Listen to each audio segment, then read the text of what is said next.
The concept of death has been a topic of discussion and contemplation for centuries, as it is an unavoidable and frightening reality. Various individuals, featured on Big Think, offer diverse perspectives on the possibility of life after death, ranging from existentialist viewpoints to theories inspired by Einstein's work, and even futuristic ideas that seem like they belong in science fiction.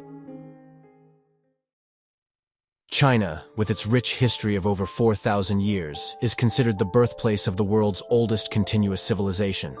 Chinese thought and philosophy have provided valuable insights, and like Western philosophy, a few key texts have had a significant influence.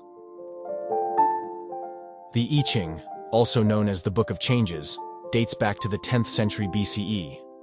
Although the author is unknown, Fu Xi is traditionally credited as the author of the first section, and the Duke of Zhou is credited as the author of the second section. Confucius is traditionally listed as the author of the commentaries known as the Ten Wings. The I Ching primarily focuses on divination. Traditional diviners used a method involving yarrow stalks, where the selection and division of the stalks determined whether a line was broken or unbroken. A broken line represents yin, while an unbroken line represents yang. By generating a sequence of 6 lines, a hexagram is formed, and there are a total of 64 possible hexagrams, each conveying a distinct meaning. In contemporary practices, coin flips have become a more common alternative to yarrow stalks. The commentaries in the book suggest that these hexagrams reflect the shifts in the cosmological cycles of the universe. Including a book on divination in a list of influential works in philosophy may seem strange, but the I Ching has long been considered an important text by Chinese intellectuals. During the Han Dynasty, scholars attempted to align their system of government with the cosmological system outlined in the text. Confucius referred to his copy of the I Ching frequently, and Zhu Xi argued that it could provide depth to moral questions that Confucian ethics could answer. Its significance in political philosophy only diminished with the 1911 revolution, which overthrew the dynastic system of government. The influence of the I Ching extends to the West as well. German mathematician and philosopher Gottfried Wilhelm Leibniz argued that it proved the universality of binary number systems and the existence of God. However, German philosopher Georg Wilhelm Friedrich Hegel disagreed, arguing that binary systems couldn't express much. More recently, Danish physicist Niels Bohr drew inspiration from the I Ching when formulating the principle of complementarity in quantum mechanics. The Tao Te Ching is a foundational text in Taoism, traditionally credited to the semi-legendary Laozi. However, modern scholars believe it compiles existing ideas from early Taoism into a single text. Comprising of short, often paradoxical statements, the Tao Te Ching serves as an introduction to the Tao and a system of virtues. While the Tao that can be spoken or written about is not the true Tao, the book attempts to explain its nature. The Tao is the fundamental nature underlying all of reality. Laozi repeatedly emphasizes the creative power of emptiness and describes the Tao by what it is not. The first half of the book explores the Tao, while the second focuses more on virtue. Laozi praises naturalness and encourages living in harmony with the Tao. He also extols the concept of Wu Wei, which can be understood as effortless action at the individual level, allowing a deeper understanding of the world. Taoism, along with Buddhism and Confucianism, is one of the 3 most influential schools of thought in China.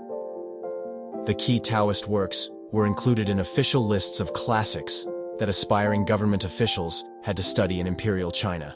Despite the favor enjoyed by the other 2 schools among the literati, Taoism remained significant.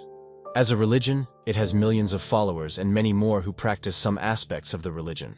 In the West, the Tao Te Ching has influenced various thinkers, including anarchists, libertarians, and writers like Ursula Le Guin and Leo Tolstoy.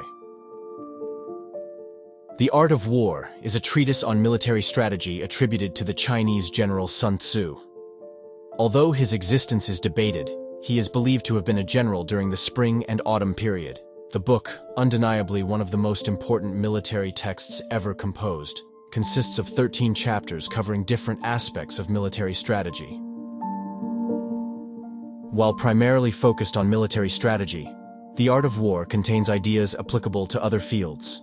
one of the most widely referenced passages states that the supreme art of war is to subdue the enemy without fighting.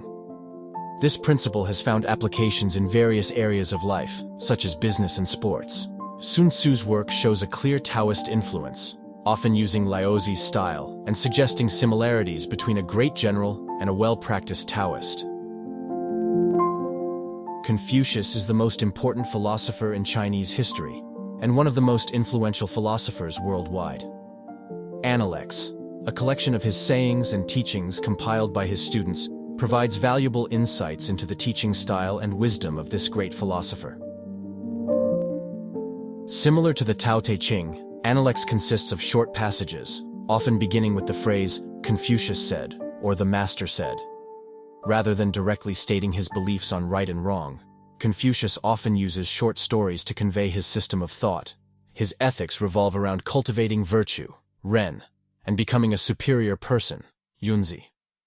Confucian thought eventually became China's leading system of thought, and his teachings were central to the civil service exam, which anyone aspiring to a government job had to pass. Confucius's ideas reached the West during the Enlightenment, with thinkers like Voltaire and Leibniz appreciating his work. Voltaire considered his ideas on meritocratic government revolutionary. The concept of civics tests for civil servants existed before Confucian thought arrived in Europe, but the Chinese system directly inspired modern civil service systems. Mencius, the second greatest Confucian thinker, expanded on Confucius's ideas and introduced new concepts in his self-titled work. Born after Confucius's death, Mencius was raised by his widowed mother, who played a significant role in his education. Mencius' book, commonly known as Mencius, takes the form of dialogues, where ideas are debated and explained. He introduced the idea that human nature is inherently good, but these sprouts of virtue must be nurtured through the right environment and education. Mencius' work emphasizes the cardinal virtues of benevolence, righteousness, wisdom, and propriety, which he believes can be developed through education and reflection. Mencius' influence was felt during the development of Neo-Confucianism in the Song dynasty, where his ideas were codified alongside Confucius' works as classics. However, Western translators initially overlooked his works in favor of Confucius's original works. Today, with the revival of Confucian thought, Mencius's ideas on virtue ethics and moral development are being reconsidered as an alternative to Aristotle.